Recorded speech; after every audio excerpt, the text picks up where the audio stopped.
You are listening to the Hiking Radio Network, where we talk the walk with shows by hikers, about hikers, for everybody.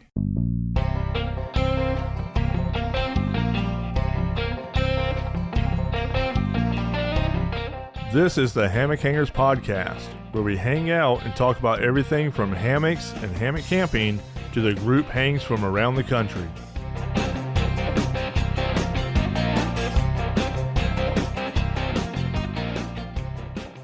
Hey everyone, welcome back to another episode of the Hammock Hangers Podcast. And of course, I am your host, Paul Collins, or Skunk Ape. This week is going to be a little different because it is going to be a recap episode of what to expect at HangCon if you are planning on joining us for the next event. We opened registration last week on the 4th, and we already have 111 people signed up as of yesterday, and several of them will be first-time guests. So that's why I wanted to re-release the episode that has all the information on the event. That way no one feels lost when planning to come or once they get there. So let's get on with the who, what, when, where, why, and how for HangCon 2024. A lot of questions that we have gotten is, hey, do I need to register for this? Paul, do they need to register for this? Absolutely. When you register, it gives us the numbers, and that way we can plan on the food that we have to buy. Since we do provide breakfast and dinners, it is a big help to know how many people are going to be there that we have to buy the food for. We do not want to run out, but at the same time, we don't want to have a crap ton extra that just goes to waste. So having those numbers is a huge help when we go to the store to buy all the food. Absolutely. It is a huge help. The bill that we or the amount of cash that we fork out for food is a jaw-dropping number that I normally only see once a year when I go to HangCon. It also takes maybe at least 3 vehicles to load up all the food. And a couple different trips. We go to a couple different locations to get all the food and supplies that we need for the event. And like Paul said, our biggest goal is we don't want to waste. We want to be good stewards of the money that we are given for the event through our donations and raffle. And we want to make best use of those funds. And we've done an amazing job the last few years with food and not having leftovers. Because nothing hurts more than having a slew of extra food that ends up in the trash that could have gone to some other thing to make HangCon better. So those numbers are huge to us. On the flip side, if you register for HangCon and, life happens, we totally understand, and situations change where you're not able to make it. If you could just drop us a line, either an email or a Facebook message or a DM on the forums, that would be a great help to us. Again, those numbers are huge to us. We love seeing them up and up and up, but we don't want to plan for 500 people and only 300 show up. So make sure you definitely register as soon as possible. And if life changes, just drop us a line so we can update our registrations if for some unfortunate reason you can't make it. Absolutely. One other question that we get, hey, who comes to this event? Well, like Paul said, we have a slew of registrations that this is their first HangCon, and we absolutely love to see that. We love new people coming back or coming for the first time. We love new people that came last year that had so much fun that came back for their second year. We've got quite a few of those as well. But we also have people that have been to HangCon for 5+ years that are still coming back because it is such a great event. And no, you don't have to be a hammock camper to come to HangCon. We definitely take tent campers as well, and we're going to be talking about other type of camping folks a little bit later in the episode. But don't feel intimidated, even if you don't have a single piece of gear. There's definitely people that bring extras that you can borrow from, or if you arrive at the event and realize, hey, well, I don't have a top quilt rated for the temperature that it might be, that we got you covered. We got you covered. There's plenty of people that bring extra gear for that specific instance. Also, our vendors have stuff that they are happily willing to sell that you can get outfitted here during the weekend. Another quick question that we get a lot is, hey, how much does this event cost? The awesome thing about HangCon is the event itself is, and if all falls into place, always will be a free event. That's very important that me and Paul wanted to keep that tradition going, because we realize that HangCon is such a special event for a lot of people. We have people coming from all over the United States, and we don't want cost to be a prohibiting factor for someone coming and enjoying our community.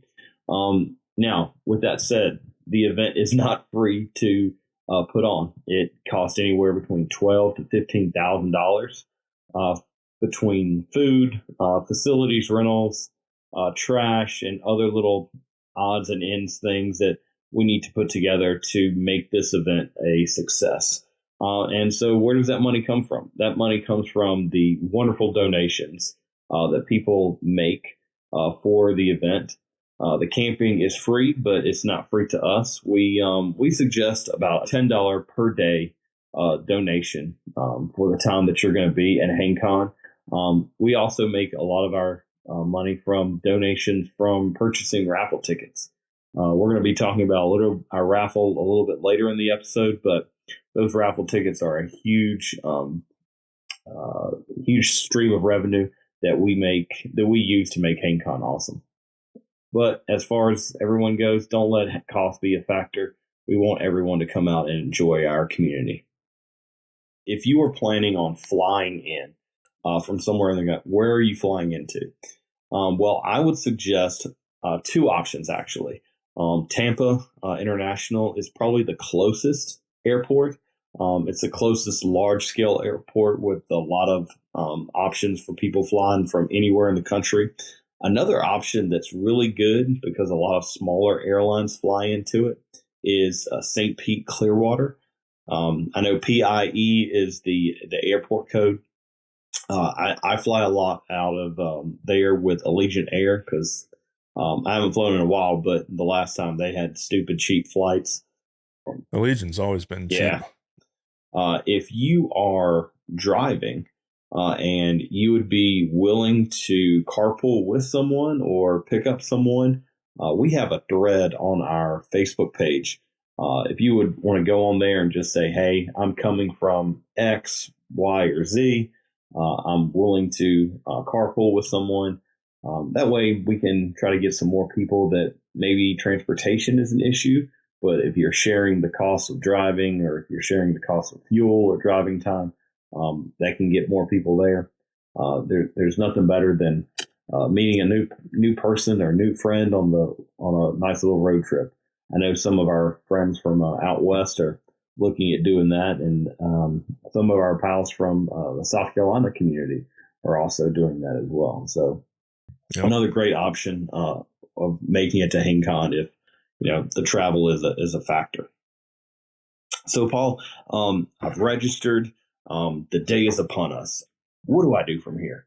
Well, as you pull in, we will have signs directing you to registration.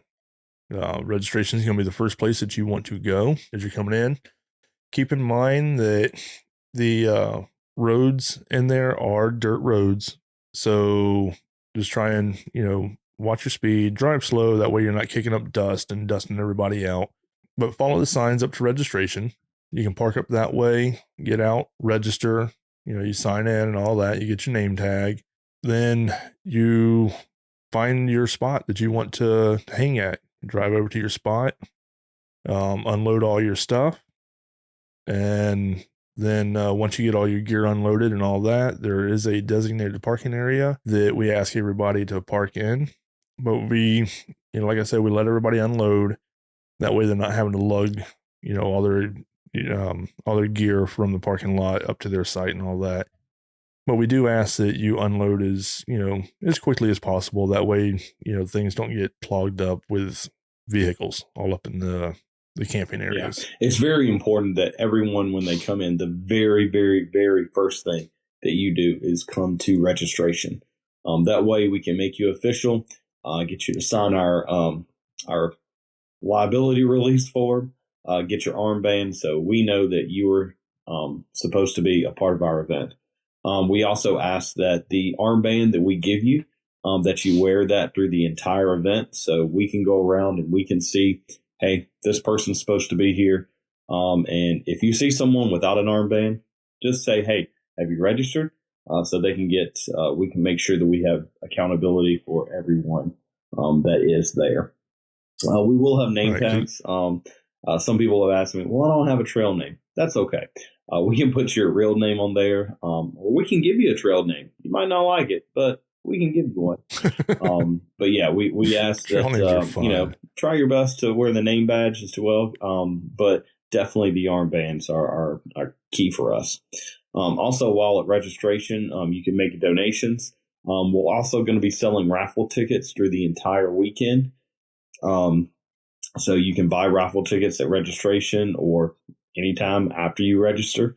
If you did pre-purchase raffle tickets, you will receive those Saturday, sometime between lunch and dinner.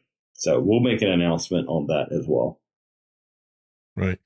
A lot of people buy their tickets multiple times throughout the event. That way they have mixed numbers and not all consecutives.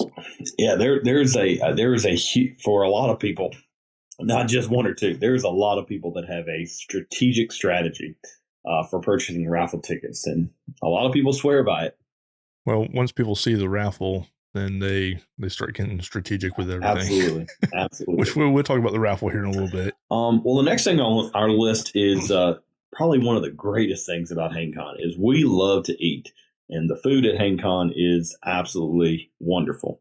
A few things to notice about food is we really like to keep our waste footprint down and keep our trash kind of limited. So we ask that everyone bring your own mess kit. That way you've got your own plate, bowl, cup, utensils to use. And then after the meal is over, we actually provide a wash station for you to go out so you're able to clean your utensils and mess kit so it's ready for the next meal. As far as coffee and hot water will be available throughout the event. We'll also have maybe some hot cider, some tea, and hot chocolate. I will say that that may not last through the entire event, and when it's gone, it's gone. If you would like to bring some to donate, you're more than welcome to do that, but we will have a little bit there for the event to go on. Now, as far as food, when is it? Well, we do provide breakfast and dinner free of charge for the entire event from Thursday to through Monday. Our last meal will be on Monday at breakfast. Breakfast is going to start at 7 a.m. And it's going to go until the food is out. So usually it goes from about 7 to 9 a.m. That's what it has in the past. Our dinners will start at 6 o'clock, and they go and also until the food ends. And the first dinner is on Thursday. Correct, yes. There is no breakfast for Thursday. So the meals are dinner from Thursday all the way to Sunday, and breakfast from Friday until Monday. Okay, so what type of food are we having? Well, Thursday night we're going to be having our white chicken chili. And we're going to have two different types of cobblers for dessert. We're going to have our very special HangCon bear scat cobbler, as well as a peach cobbler for dessert. And those are Dutch oven cobblers, and they are chef's kiss amazing. So now, what exactly is the bear scat cobbler? We get that question a lot. Yeah, exactly. So our bear scat cobbler is not a literal translation of bear scat, because that would be cool. That would be something. But a bear scat cobbler is it's a special recipe from our original founders of HangCon, Tim and Gumbo. They have a cobbler that is a mixed berry cobbler that is absolutely amazing. But when it's dumped out onto a plate, it kind of looks like bear scat. With all the different berries. Okay, so that was dinner for Thursday. So breakfast for Friday. Breakfast on Friday is going to be pancakes, sausage, cheesy bacon grits, and it'll be available till it's all gone. Yep. Dinner for Friday is our special recipe beef chili mac with potatoes, and we haven't exactly nailed out how we're going to cook these potatoes, but they'll be chili mac. I think we're going. I think boiled. It'll be probably the boiled redskins or the golden. Is that what they are? Yeah, golden, Yukon golden potatoes. Yeah, that's them. Boiled, just to give it a little more substance. Yeah, and it is mighty good, mighty good. All of our HangCon crew, whenever we meet up, we have our chili mac. Yes, that's probably what we'll have when we do our planning weekend in a couple weeks too. I'm sure. We'll have. But yeah, it's really good taking that chili mac and throwing it over the top of that tater. It's mighty fun eating, mighty fun. Yes. Also, with dinner that night, we're going to be having some cherry cobbler, some bear scat cobbler again, some peach cobbler, and apple cobbler as well. Yep. So that is Friday. Saturday for breakfast. We're going to be having some scrambled eggs with our cheesy bacon grits again, and also with kind of like a mountain man breakfast with some bacon and cheese and onions and peppers, all kind of glued up together in a casserole style. Yeah, almost like a country scramble. Yeah, absolutely. Right? Yep, and that's going to have the cheesy bacon grits as well. Absolutely. For that morning. Dinner. Oh, now dinner. Now this is our big dinner. This is you definitely do not want to miss this. You do not want to miss this. Oh God, I look forward to this one. I actually start looking forward to this dinner here on Sunday morning after HangCon. I concur for the next year. So all right. So what are we flapping about? Well, we have smoked pulled pork with smoked baked beans, mac and cheese that may give you cardiac arrest. We have our very special blue cheese coleslaw that we're going to be making, and we're going to be pairing that with some cherry cobbler, bear scat cobbler, peach cobbler, and apple cobbler for dessert again, and all in a Dutch oven. Yep, all the cobblers for every night are in Dutch ovens. And then Sunday breakfast. Oh, this is probably my favorite breakfast of the entire weekend. We're gonna have sausage gravy and biscuits, and bacon as well. And we'll probably also have our cheesy bacon grits to kind of throw on the side as well. All right, for dinner Sunday night. This is my second favorite. So Brunswick stew on Sunday night, and we really, really hope for a cold weather, because that Brunswick stew just hits a little bit different when those temperatures are down in the 40s. Yes, it does. And we're going to pair that with another bear scat cobbler, because everybody loves some bear scat, and a cherry cobbler to go on the side as well. Yep. All right. And then,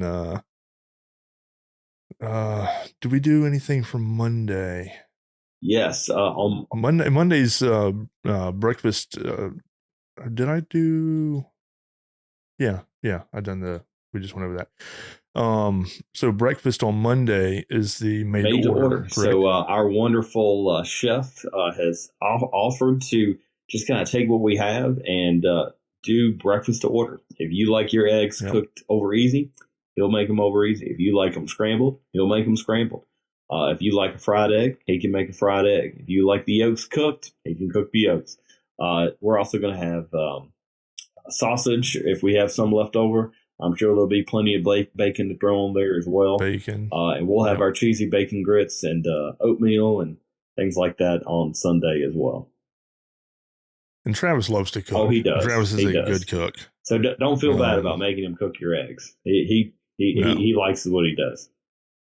Yes. I mean, he went to culinary school and he just loves cooking in general. One question that we do get occasionally, and people might not like the answer to this, but we asked, can I make some substitutions? Can I have like a vegetarian option or, a gluten-free option?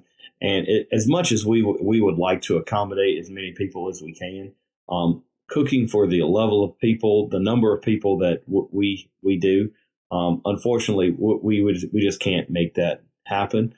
So if you need a substitution, we just encourage you to bring your own food. And if you don't want something, we don't have to give it to you. But unfortunately, we can't make any dietary substitutions from our regular planned meal. A couple of different things that we need folks to know that, with HangCon, we also believe when everybody does a little bit, a lot gets done. Mealtime is a time that we really need people to help with serving our food and also with the cleanup. We really encourage everyone to, pick one meal that you're able or willing to help with. And so if everyone helps with one meal, no one has to be stuck serving food for 4 meals. We can kind of spread that job around. And helping with cleanup afterwards is also a huge help. With pots and pans, making sure we leave that kitchen just as nice, if not nicer, when we leave there on Monday. Right. And helping serve, helps our crew to be able to eat as well. Generally we will, we normally start off serving, of course. And then, after a while, we might make an announcement if there's, for volunteer or whatever. And then whoever wants to volunteer, by all means, can, come up, help serve. Like AJ said, help, break down and stuff like that. That way, our guys can enjoy some of HangCon as well. We actually have access to the kitchen, the full kitchen. We just a little change because it is a kitchen and we have to meet some certain guidelines with our staff and things like that. We just asked if you're not asked to help on with serving or anything, that the kitchen is an off limits to anyone that is not serving or actually preparing the food. We want to make sure that area stays up to protocol so we can continue to use that kitchen for years to come. Absolutely. Another thing that we're going to be doing this year, we are actually going to be selling little $5 lunch kits at HangCon on Friday and Saturday for sure. We're going to be doing hamburger, hot dogs, and chips and a drink, somewhere in the range of between $5 to $7, depending on what you get. So if you forget food or just want to pick up and support HangCon for lunch, you have that option this year. Right. And I mean, the only reason we're able to do that now is because we have access to that kitchen. I know a lot of people that I've, mentioned about doing the lunches. I've actually had pretty good, response and feedback from it. A lot of people seem to like the idea. Yeah, I really hope it should take a little bit of the planning and prep from people when they're coming to the event to know that, yes, there will be food available. I don't have to leave camp to go into town. I don't have to bring extra food. Yeah, because town is about 30 minutes away? Yeah, Dade City and downtown Brooksville are about the same distance away. It's about a 30-minute drive each way. Right. Now, with talking about if you do decide to cook in your campsite, that is perfectly okay. We're not in a bear region. We don't have to worry about bears, coming in, so you don't have to hang your food if that's going to be one of your thing. The squirrels are pretty intense over there, and raccoons can be occasional visitors. But other than that, we don't have too much trouble. We just ask that people leave the campsite as well or cleaner than what they found it when they leave on Monday or Sunday or whenever you decide to head out. Right. Don't pile, there's garbage cans all over the place. So, don't throw your garbage in the fire pits and try and burn it. Just put your garbage in the trash cans. And there are metal baskets that they have hanging up all over the place for aluminum cans, which they use the aluminum cans. They turn them in and recycle them, and it goes to the youth groups. So make sure you, if you got any aluminum cans or anything like that, don't throw them in the trash, put them in the recycle baskets. All right. So I think we've covered pretty much everything for the food goes. Let's talk about campfire. Now, we have a campfire, and we have a very, very large, and it is hot, it is intense, and it is long, and it takes different forms throughout the weekend. But it is pretty amazing. And we really encourage everyone to kind of join us in the afternoon. After dinner, we get around the campfire, we tell stories, we share music, we sing, we hoop, and we holler. And there's also a time that more food shows up at these campfires at night, so you definitely don't want to miss them. Absolutely do not want to miss them. They're one of my favorite parts about HangCon. What are some of those foods that you're talking about? All right, so HangCon is known for our drunken dates. Those usually show up on Sunday night. So if you're debating on leaving Sunday morning and not staying until Monday, maybe them drunken dates will change your mind. We've actually also adopted another tradition that we kind of stole from our Palmetto State family, is midnight bacon. Sometimes we'll it don't have to happen at midnight. Sometimes it happens at 9, 10 o'clock. We might throw a few pounds of bacon on a Blackstone or something, cook it up. I know Jason from Walhalla and myself, we really like our scrapple. If you don't know what scrapple is, it is a mighty fine eating. Don't listen anything. To Paul. It is mighty fine not missing eating. Anything. And if we will be happily to introduce you to that while you're there. I've seen some fried bologna sandwiches come out as well. So the campfire is another unofficial meal time sometimes for a lot of folks. But yeah, if for some reason I know it is a big event, and in turn I'm a very outgoing introvert, and so big crowds sometimes get with me. But we encourage everybody, but we understand that some people just don't like the big crowds. So if you would like a campsite, or if you would like a campfire at your site, a lot of the sites do have mini fireplaces or fire pits that you can have a fire there at your site. If you would like to do that, you are more than welcome to do that as well. Firewood is available for sale. Last time I checked, the camp host, he has a business there that he sells firewood. So firewood will be available. We're also going to get a very large pile of wood for our main fire pit. We just ask that you just let us use that for our firewood or our main fire. That you don't take any firewood from that. That would be also make sure you do not bring firewood from another state. Yes, we don't want any of y'all's germs. Just leave y'all's wood germs in your own state. I'm not sure I would have put it that way, but the state of Florida whatever works. Not want your wood. Yeah, no, the state of Florida kind of frowns upon that big time. So let's talk about vendors, because that is a huge part about HangCon. So our vendors are amazing, and we have a slew of vendors that are going to be on site. We also have a slew of vendors that are donating partners. Now, our vendors that are going to be on site, they're going to be setting up at different times depending on where they're coming from and when they want to set up, when they want to be at HangCon just as a vendor or just as a participant. However, all of our vendors will be in full force on Sunday or Saturday afternoon. That'll be their main thing. Yep. A lot of them will be set up throughout the weekend, but our official vendor time will be on Saturday. And if you're looking to purchase things from a lot of our vendors, most of our vendors do take digital payment, Venmo, PayPal, Cash App.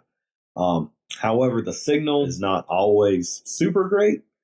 So I do suggest bringing a little bit of cash with you as well for, a piece of gear that you may want to pick up. We also have the gear garage also. If you got extra gear, you bring it and you put it in there. And of course, if somebody puts some up there to sell, most time they don't take digital. So that's where another place where having cash on you would come in handy. Yeah, our hammock hangers flea market that we have has really grown over the past couple of years, and it's a really great opportunity for especially new hangers to pick up a piece of just slightly used gear and get a little bit of discount on there. It can really open the gates for somebody new to hammock camping to get really, really set up for a really, really nice price. And if you're curious about that, the way that we do it is we have an actual form that you can fill out on each piece of gear that you bring. You can just fill it out explaining what it is, what your contact information is, and your price. And people can either call you or text you or talk to you.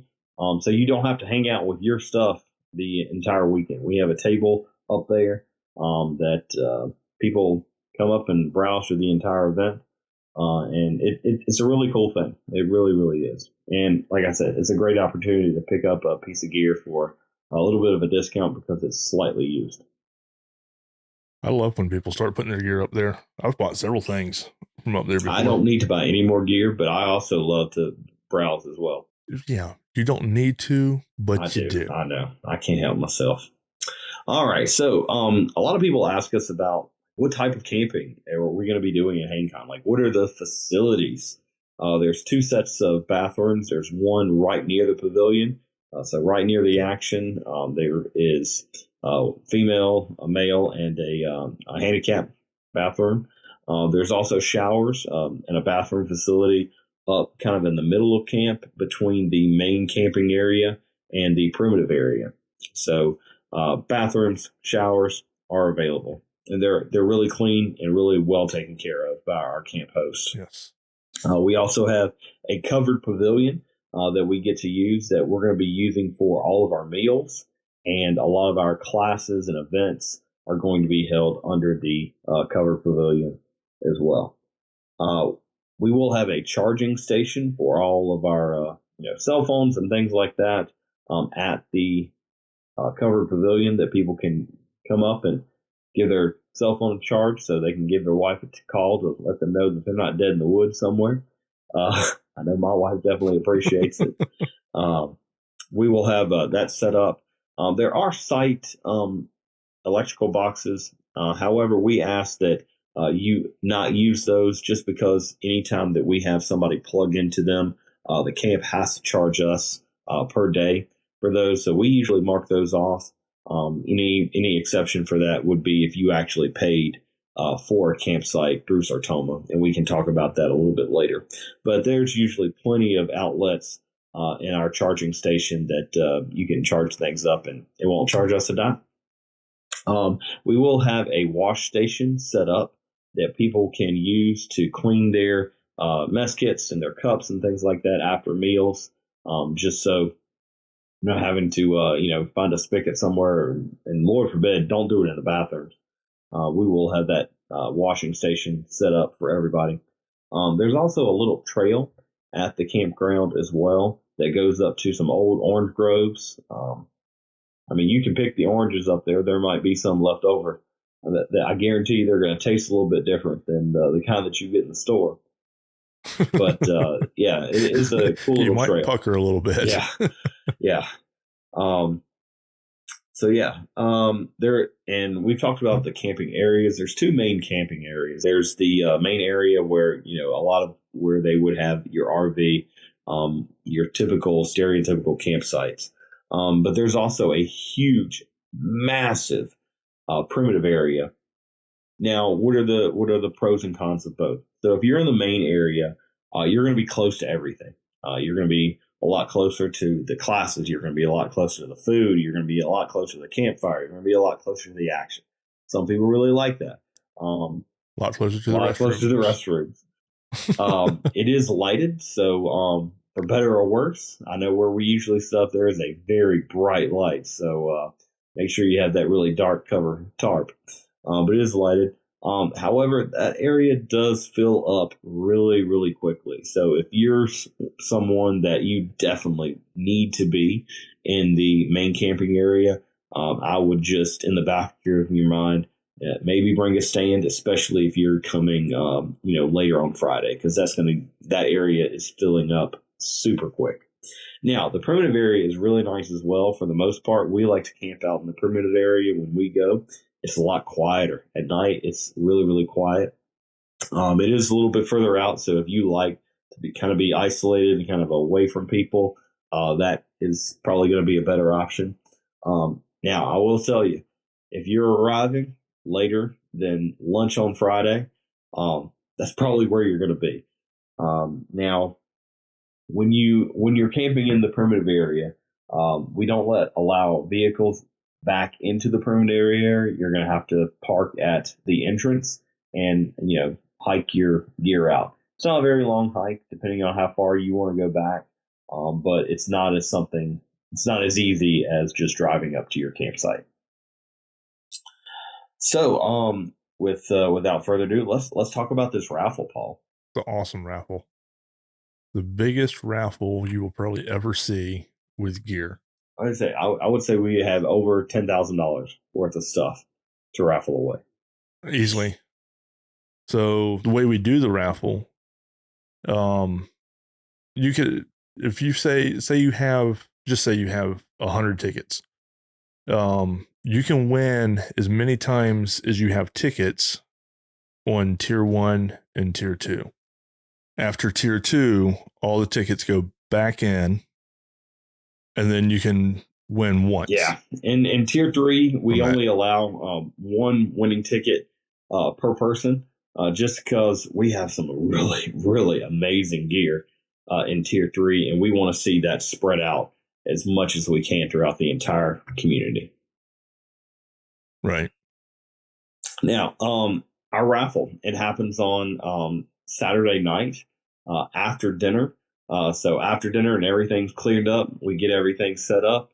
We might actually have all of our gear set up for the raffle at dinner. So while you're eating or after you're eating, you can kind of go through and say, "Ooh, I really like that. Ooh, what is that? I have no idea." And we'll have people there explaining what all the gear is and things like that. So when your winning ticket is called, you can come up there and you can snatch that piece of gear that you had your eye on.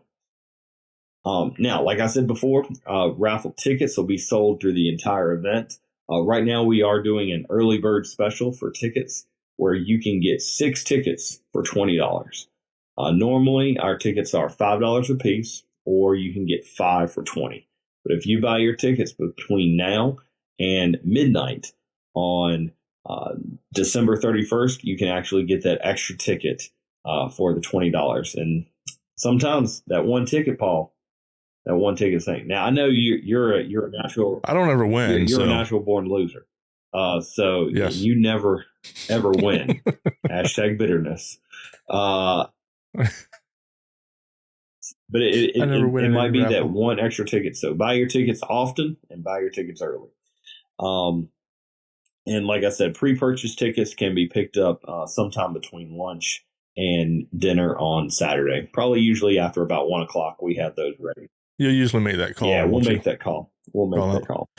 Hey, are we gonna have that app again this year? So instead of having to make an announcement, we're actually going to use an app called Remind that you can actually set up and on your phone. And whenever we need to make an announcement, we'll just send out a mass text to everybody. We normally have everybody do that during registration. Yeah. Put that on their phone. And it lets you know, gives you a notification for all the different classes and when food is, and outings like the hiking, when the food is, and everything else. It's a pretty neat app. It worked really well last year. We actually even used that. Somebody, what was it? Somebody lost their wallet or something. Yeah, we were able to find it. Send out that text, and they came right up. So, pretty neat app to have. Absolutely. Now we're getting to the question that we get asked probably more than any other question that we get asked is what type of gear do I need to bring, and what is the weather going to look like? Well, spoiler alert, we don't know. The weather in Florida is so picky, and give it 5 minutes and it'll probably change. Now, Paul, Florida is by far the most bipolar state there absolutely. is. Now, Paul has just added a weather widget on our website. So it's got a 7-day forecast. So when you get closer to the event, you can just go on our website and we can show what is the weather looking like. But in the meantime, while you're planning for things, let's talk about quilts. Now, again, our temperatures vary. I've been going to HangCon since 2015, and the coldest that I've ever seen it is about 23 degrees, and it was cold. However, I have had years where the lowest temperatures were in the low 60s. So again, it's quite a range. I would say a 40-degree set will 75% of the time get you through, especially if it's a good solid set from one of our cottage vendors that are more comfort rated than life-saving rated. But a 20-degree set, I personally have never seen it get below 23 degrees. And anytime, and the entire time that I've been going to HangCon, it's only happened maybe like 5 nights through the many years that I've been going. A lot of people ask, do I need a bug net?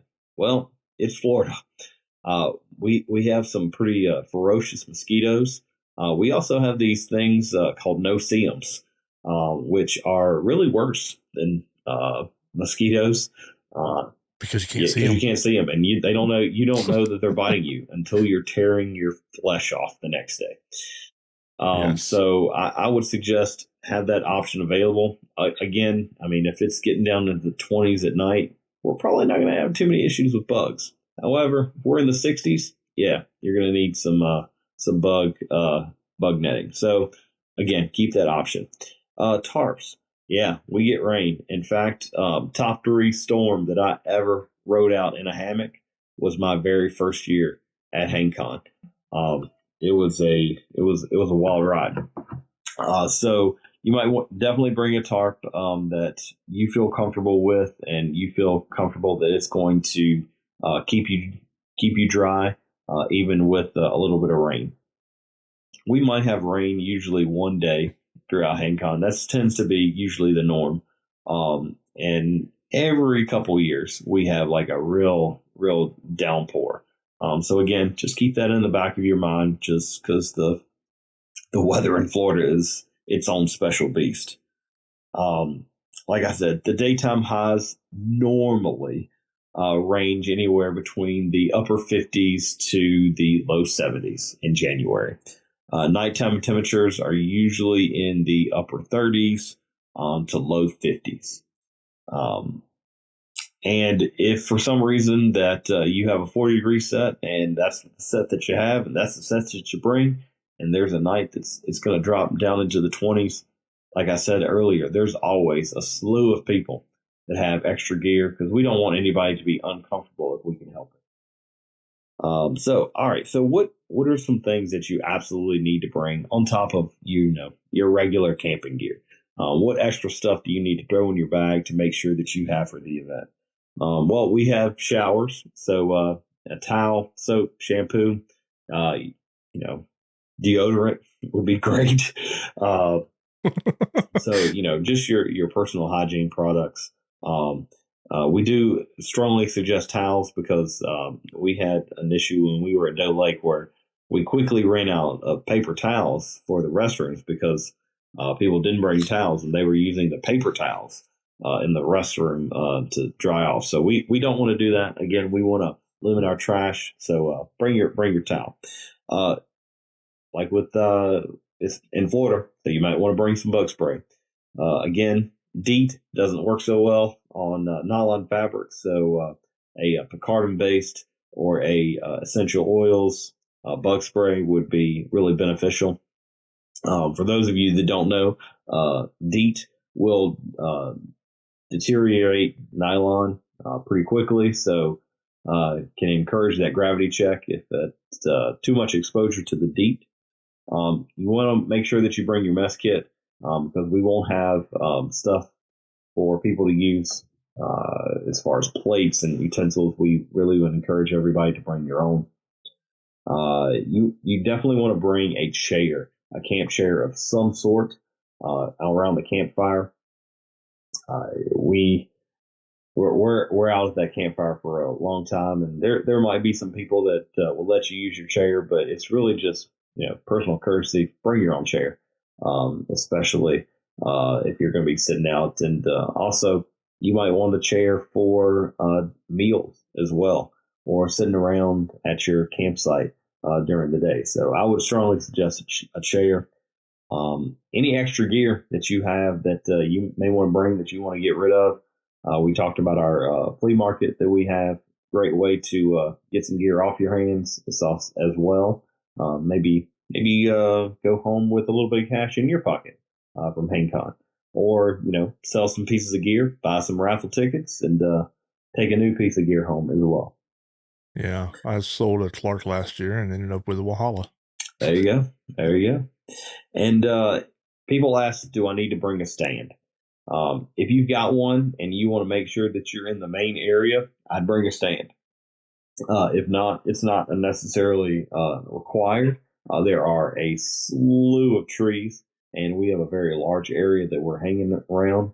But if you do want that prime camping area where there's trees either not available or not around, I would definitely bring a stand if you have one available. Especially if you're going to get there a little later. Absolutely. Now, our classes. So we offer a lot of really great classes and demonstrations at HangCon that a lot of people really, really enjoy, and we like doing them. Just a list of a few that we're going to have. And again, this list may change due to some ideas that pop into our heads or maybe suggestions that people give us. But we're going to be doing our ridgeline demonstration that we did last year, as well as our suspension demonstration. And we have a really, really cool suspension system that we're really going to be demonstrating at HangCon this year that you can actually pick up. It is a wicked cool all-in-one suspension that is not on the market. And we're really excited about being able to demo that. So that might be something special that you, it is definitely something special. So you definitely want to check that out. We're going to have a hiker roundtable for those of you that are interested in maybe doing a section hike, or maybe you're even interested in doing the full fledged hike, either on the PCT or the AT or the Florida Trail, and you just have some questions about what does that look like. We're going to have a lot of experienced hikers that have done just that can answer questions about gear, about prep, about food, about conditioning. So make sure all the logistics. Yeah, all the logistics are going to be at that hiker roundtable with some really, really wonderful experienced hikers. We're going to offer a wilderness first aid class, a Amsteel splicing class that we're going to go on, so we can get more people making part of their gear that they can kind of trick out. We're going to be doing possibly a pot cozy class. I've done that in the past few years, and it's been a big hit. We're going to be offering a CPR class. We're also going to be doing a knot tying class with a lot of really great knots that are really, really easy and really useful for hammock camping. On top of our classes and demonstrations that we're going to be going on, there's going to be various podcast recordings from different podcasts. I know we're looking at doing one, and a few others have reached out to us and wanted to do some live recordings right there at HangCon, so you can check that out. Maybe be a guest, maybe be able to participate in one as well if you're interested in their offering, or just kick back and listen to one being recorded live. We're also going to have some YouTube personalities. They are doing some filming as well, so just be on the look for that as well. So we have a few other just miscellaneous pieces of information that we definitely would just want to let people know. So pets, a lot of people ask us about pets, and yeah, Sertoma is a pet-friendly facility. Our only thing is that we ask that dogs always be on leashes. It's just a great way to keep everybody safe. There are some area attractions that might be interesting to some folks. There's a lot of kayaking nearby, and I know some kayak trips are being planned or in the works, and we'll let you guys know about those the closer we get to the event. The Withlacoochee bike trail is not too far away from us. It's about a 50-mile trek, and the area that we're in, that trail, where that trail goes through near us, it's probably one of my favorite parts of the trail. Is going through the Croom Wilderness Track. There's also the Florida Trail, not too far from us. We will be doing some guided hikes as well. I'm not too sure exactly what trail that they're going to be doing that on, whether it be on the Florida Trail or maybe some of the other smaller trails in that area.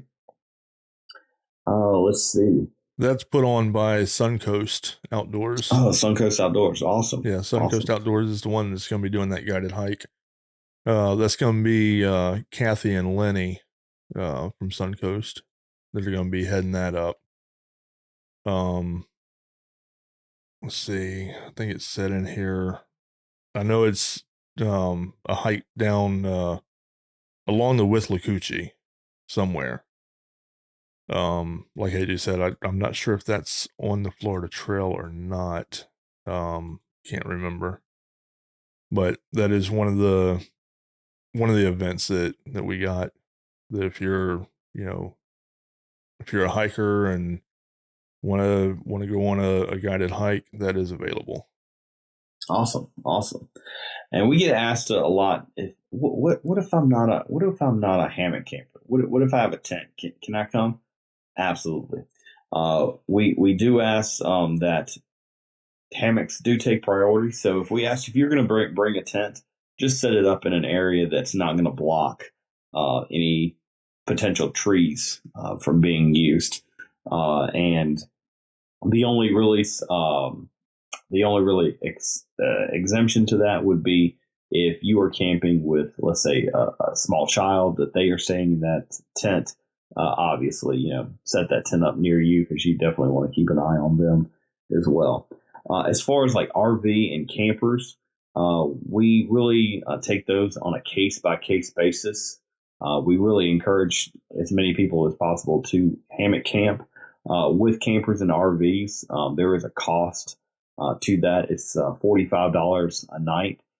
That's what Sertoma charges us, and with that, you can hook up to their electric grid as well. And they have a 30 amp and 50 amp, I believe. So if you're looking to join HangCon, but you need to use a RV or a camper and have like a dedicated spot, just send us a message so we can get that all lined up for you. And we'll actually give you a spot once you get there. We have a group of people that joined us last year that we're really excited to have back. A lot of motorcycle campers. Motorcycles can actually park at your campsite. We don't force our motorcycle family to park out in the parking lot just because that they rely on their transportation sometimes as part of their setup. So we do allow motorcycles to stay on site, but all other vehicles need to be returned to the parking lot once you get all set up. Right. That's back in the primitive area as well, correct? Correct. Now, cell phone coverage. I have Verizon, and if that's a point of reference, cell phone signal is not bad out there if you're just making a phone call or sending a text. If you're trying to like stream on Netflix or something like that late at night, it's not going to be that good.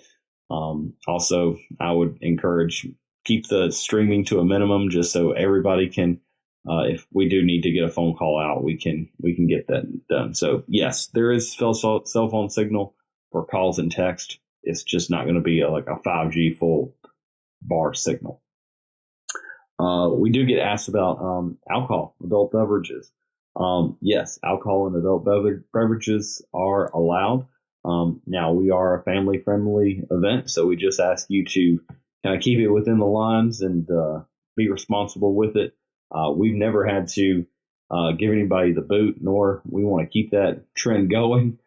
So we just ask you to be responsible with alcohol use. We talked about cooking on sites. That's perfectly fine. We don't have any bears issues in the area. Just like I said, very eager squirrels and raccoons are about as intimidating as we get.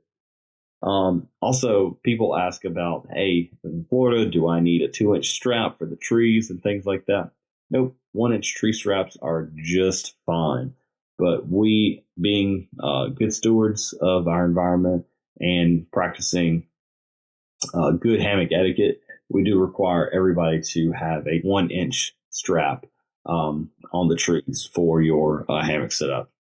That's pretty much all that I have, Paul. So I think that pretty much covers everything. If there is something that we might have missed, just shoot us a message on Facebook or through the website, Instagram, and we will definitely, get back with you and answer any questions that you may have. So unless you got anything else, AJ?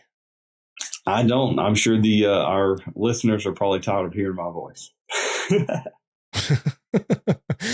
So, all right then. Well, AJ, I will talk to you later, and we'll hang out at some point and get some more planning going. All right, sounds like a plan. I hope this episode covered all of the questions that you may have about HangCon.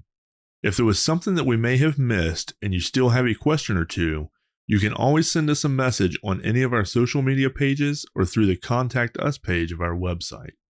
A lot of the information that we covered can be found on the website as well. Also, don't forget that you can go ahead and pre-order your raffle tickets and get in on the super early bird and early bird specials that we have running right now.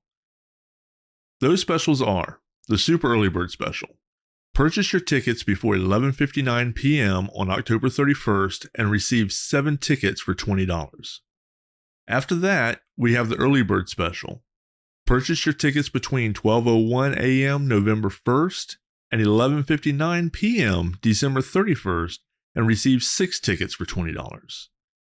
Tickets purchased after 11:59 on December 31st all the way up until the start of the raffle will be 5 for $20. I would love to get your help on spreading the word about HangCon on your social media pages as well, so that we can be even bigger than we were last year. I'm hoping to see a lot of you there as well. Thanks for joining us for this episode of the podcast, and as always, happy hanging, everyone.